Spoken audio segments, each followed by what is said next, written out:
This has been sitting on the shelf for way too long. I think it's time. I've been putting the series off for a little bit because I was finishing up some other ones, but now it's time to crack open the first volume in the First Law Trilogy. And opening up the cover reveals the largest picture of an author I've ever seen in my life. Almost a full page. We'll see if Mr. Joe Abercrombie, Lord GrimDark himself, is worthy of a picture this size. Something tells me that he will be. By the way, this term grimdark is not really my favorite. The words grim and dark have specific meanings in my mind, and putting them together doesn't suddenly create a new meaning. Anyways, I don't know what I'm gonna drink with this just yet, but that's not gonna stop me from having something. This is Anchor Steam beer from a local brewery in San Francisco. Let's grab my book and let's drink about it.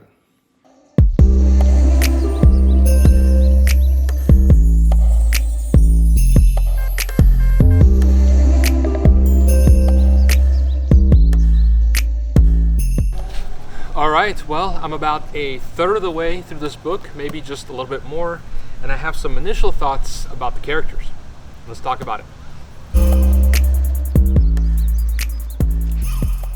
The first character is named Jezal or Jezal or Jezal or Hazel. I'm really not sure how to pronounce it. If you know, go ahead and comment down below because I couldn't find a reference for how to pronounce it correctly online.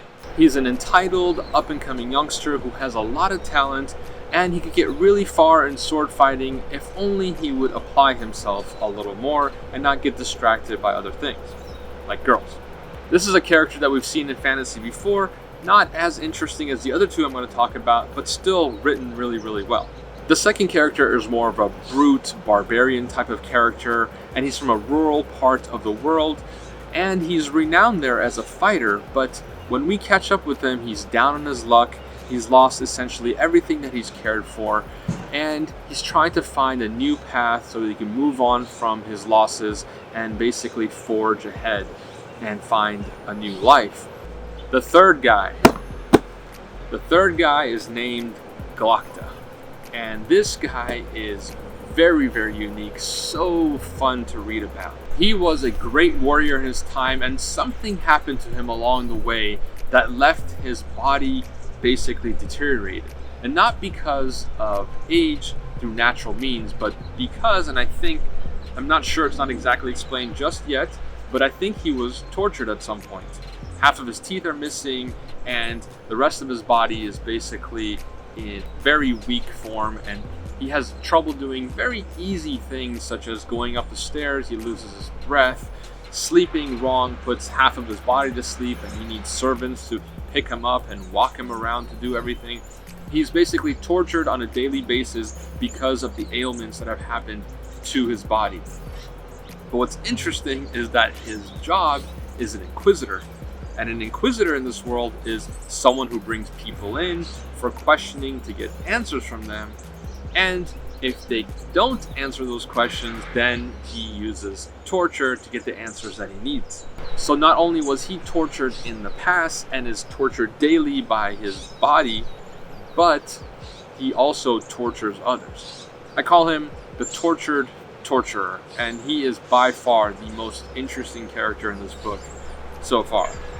And I think because of him, our tortured torturer Glokta, I'm going to make a drink that is fiery, not fiery like we did in the Fahrenheit 451 video, but fiery, spicy hot, so that when you drink it, it's almost like you're torturing yourself just a little bit with each sip.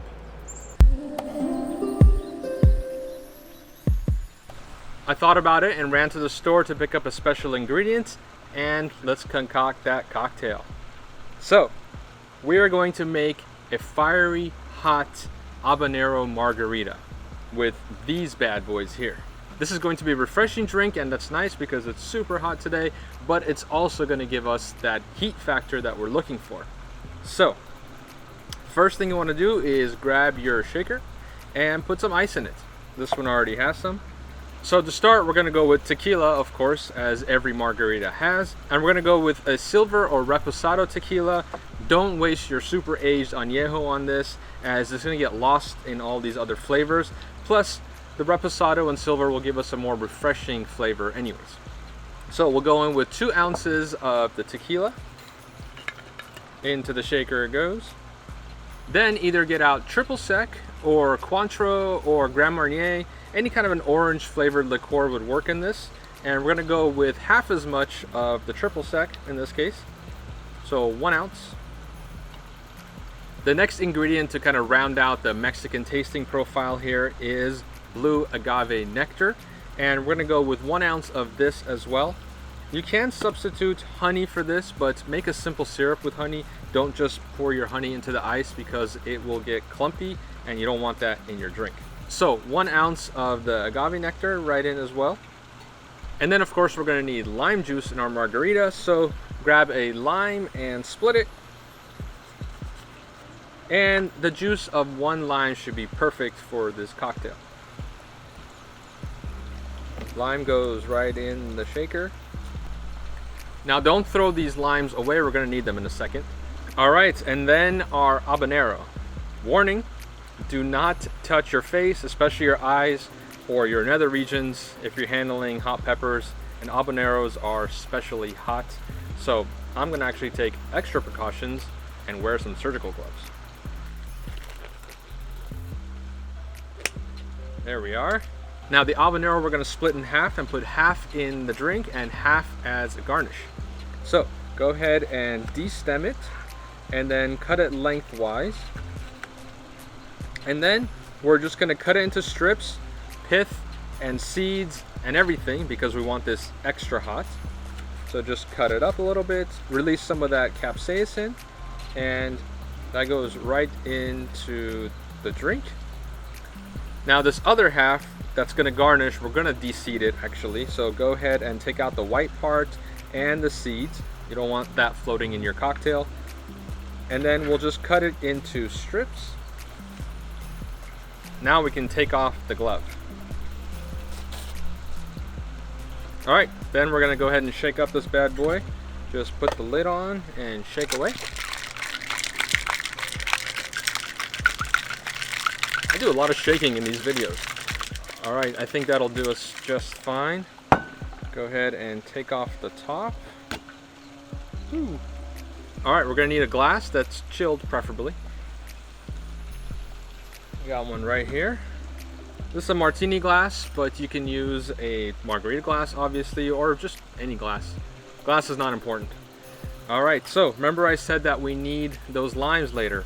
We're gonna go ahead and rub the lime right on the edge. And then we're gonna go ahead and dip it in some salt. The coarser, the better. And just give it a twist here to have it stick. So now we have a nice salted rim. And then the cocktail goes right in the glass. Now those strips of habanero for garnish, we're gonna put those in and we're not gonna touch them. And I took off my glove. So let's just go ahead and bring the drink down here. And just push them in with our knife. There we go. A nice summer drink that is going to cool you down and heat you up. Let's give it a taste here. Oh yeah, that'll do you. That is definitely Glokta worthy. Woo! All right, need another one. All right, let's go back and finish up the book and the review. Well, that certainly did not disappoint. The rest of the book was amazing. So this book right here is obviously the first of a trilogy. It was written as such, and Joe put a lot of thought into it, and it's apparent here that he meant it to be that way from the beginning. Meaning that he knew there was going to be 2 more books after this, because this book is really setup and character development all throughout. Plot is a little lacking here, but I'm okay with that. I'm not mad at Joe, because I know the next 2 books are going to build off of what was established in this book.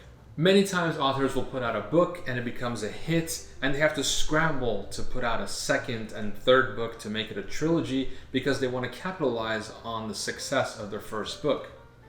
And they didn't really plan it to be a trilogy, so the whole thing doesn't really flow well, and it just seems weird. That's definitely not the case here. Kudos to you, Joe. This is a great start to what I'm hoping to be a fantastic trilogy. The characters that I mentioned earlier are a little bit more fleshed out now in this book, and there's a couple of other characters that are also introduced that are pretty interesting, and we'll talk about those perhaps if I ever do a full First Law Trilogy review. This is a fantastic entry. I'm definitely going to... Hey. Oh, hey. I'm just in the middle of... I was just finishing. Okay. Up. I'll just set these here. It won't take not too long. I just need to... Thanks.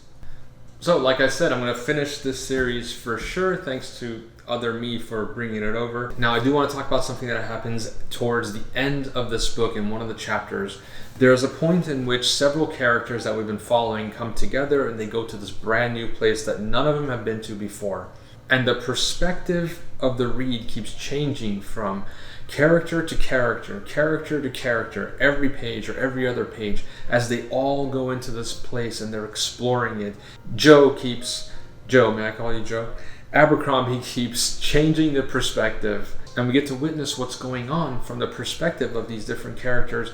And it's amazing that he doesn't even have to tell you which character that you're seeing the world through, because they're so distinct and they're so developed by the end of this book. You know that this point of view is going to be from this character. This thought is going to be from this character. This perception is going to be from that one. The characters are so fleshed out here that it is a joy to read. Now, as far as GrimDark books go, this isn't really that grim or dark, or whatever the combination of those words mean. But Abercrombie, nonetheless, does a great job of breaking up the tension and the seriousness by putting a little bit of whimsy, a little bit of humor on each and every page, just to kind of change the mood of the reader a little bit, bring him back to center, and then take him on a ride again. Overall, I love his writing. I think he's one of my favorite authors that I've read this year. I like character-driven books overall, so that may kind of make me a little bit more biased, but that's what's offered here. And if these characters continue to develop in books 2 or 3, then I'm going to be a happy person. I think you should go get this book. No, I know for a fact you should go get this book and check it out. It's going to be a little bit different than your kind of epic fantasy, a little bit less world building in here, a little bit less plot than you might be used to, but the characters, I keep coming back to it. The characters. That Glokta character, there's a wizard that's really unorthodox. There's a feisty girl that is really, really interesting. We're just getting to know her. It's just so many good characters. So go out and get the book and check it out and leave me a comment below if you like it. And I will catch you in the next one.